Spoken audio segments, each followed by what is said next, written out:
All right, everybody. This is the exclusive Infinity War movie review here at the Collective Podcast. It's just me, Christian, for this episode, for this brief episode as an exclusive. This is not part of the main line of Caputo Collective episodes, but this is just my brief thoughts about the Infinity War movie and what happened in it and my reaction to it. At the time of this recording, I just looked up the box office and they made $636 million over this weekend. This is the opening weekend, and it's massive.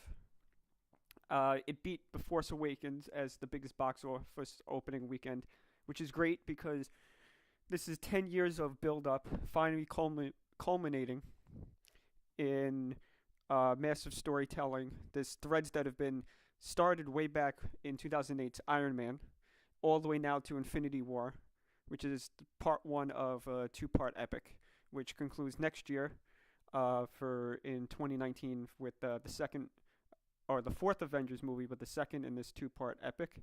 So here are my thoughts real quick after I saw it opening day on Friday.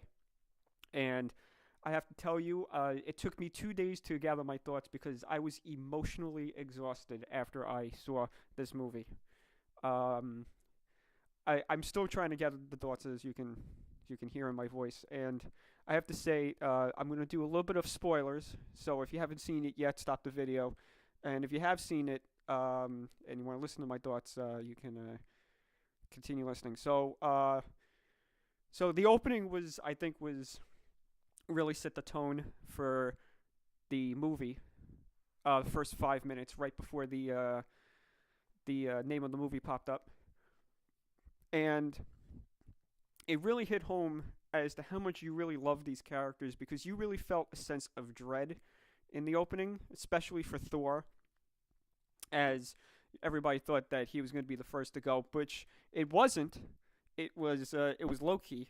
Loki was the one that died, and he did a really big self-sacrifice to save Thor and to betray Thanos, which I thought was really great in his character arc from Thor, where he was mischief being, betraying everybody, wants to be the rightful king of Asgard, and now he makes the ultimate sacrifice trying to save the Asgardian refugees from Thor Ragnarok, which I thought that was a great payoff for his character.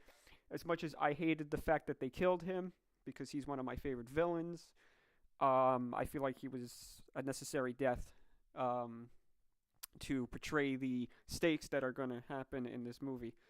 I'm just going to scatter around real quick because I don't remember everything, but we go back to Earth. We see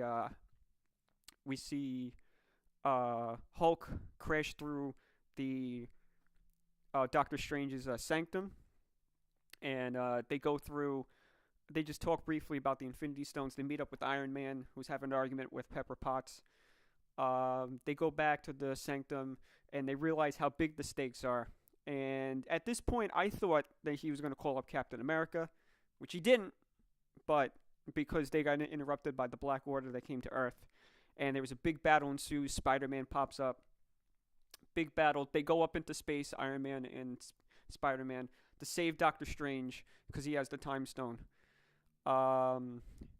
And we find out that Thor is going to get or acquire a new weapon, which I'm kind of mixed about, because the payoff with the Thor Ragnarok was he didn't need the hammer, but I feel like now that the stakes are really high with against Thanos, I feel like he really needed something to fight him with, and he says, I need something to kill Thanos because I can't do it alone, and that's where he gets the fan favorite Stormbreaker sword.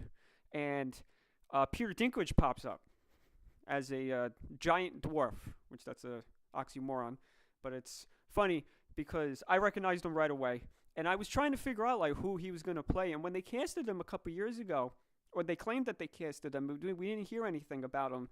I thought he just dropped out, but it was really nice when I saw him, and I kind of had a feeling that he was going to be playing the character that kind of created the Infinity Gauntlet, which was pretty cool.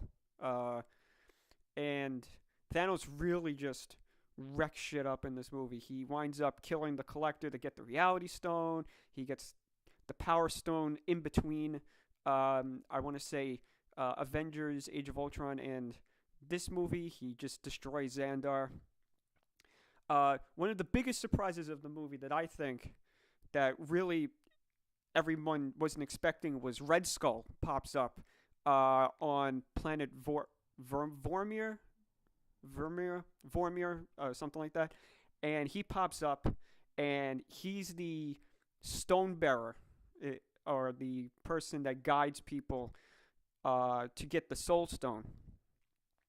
And the big twist there was, I thought that Gamora was the Soul Stone, but the big twist was that he had to kill someone that he loved in order to gain the Soul Stone. And I thought that was really heavy, really add another dimension to Thanos' character, that he really did not want to kill Gamora. He loved his adoptive daughter, but he knew for the greater good in his cause that he needed to kill Gamora. And he was crying when he was doing it. You really felt for Thanos that he didn't want to do it, but he had to. And he gets the Soul Stone. And then you find out that the Mind Stone, well, obviously the Mind Stone's on Vision, but during the battle on Earth, he gets injured, and they have to go to Wakanda, where you meet Black Panther and everybody. And they're trying to get this Mind Stone off because Wanda Maximoff, Scarlet Witch, can destroy the Mind Stone because she was created off of that, and she has the power to destroy it. But she doesn't want to because her and Vision are now in a relationship, and they love each other, and she just doesn't want to kill him. But he tells her, you have to. But they go there, and they go to Black Panther's sister, and she can remove the stone from his head, which she tries to, but fails because the Black Order comes and basically doesn't sack Wakanda, but pretty much invades Wakanda, and there's a big battle at the end. And I skipped over a lot because I'm still scattered. But the big ending, which I think for me got me emotional, and I was crying in the movie theater, and a bunch of people were crying in the movie theater as they laid silent, was the ending when Thanos just snaps his fingers after you thought Thor successfully killed him with Stormbreaker. He snaps his fingers and escapes. And everybody in the movie theater was confused because nobody disappeared. And then people started disintegrating and people disappearing. And that's when I was getting all emotional because I thought, oh no, they're going to kill a lot of the fan favorites. And I thought Iron Man was going to be one of them, which it wasn't. It wound up being like the Guardians of the Galaxy, except for Rocket, gone. Winter Soldier, gone. Bunch of others I can't think of off the top of my head. The big one that really hit me was Spider-Man, because Spider-Man is like in my top 5 favorite comic book characters, and Doctor Strange too. Doctor Strange dies too, and I could not. And the ending, you see Thanos sitting in this farm area. If you've read the comic book, The Infinity Gauntlet, that's the ending of the comic book, is he sits there in the farm and just looks at the sunset. And he's looking at the sunset, and he looks satisfied with what he did, as all the Avengers are just defeated. And this is the first time they really are defeated. If people are going to say Civil War, but that's not really a defeat. I mean, they fought a villain, and they just got utterly destroyed. That's it. 100% destroyed. Flawless victory from Thanos. And some of my thoughts here are, it was a losing battle to begin with anyway. Once he had 2 Infinity Stones, I knew that this was a losing battle for the Avengers. So those were my thoughts. Some predictions for the future. I don't know where this is going to go, but we're now down to the core Avengers from the first movie. And the Avengers now are going to now have to band together. We're going to have that big meeting with Iron Man and Captain America. They're going to have to forgive each other. It's going to have to happen.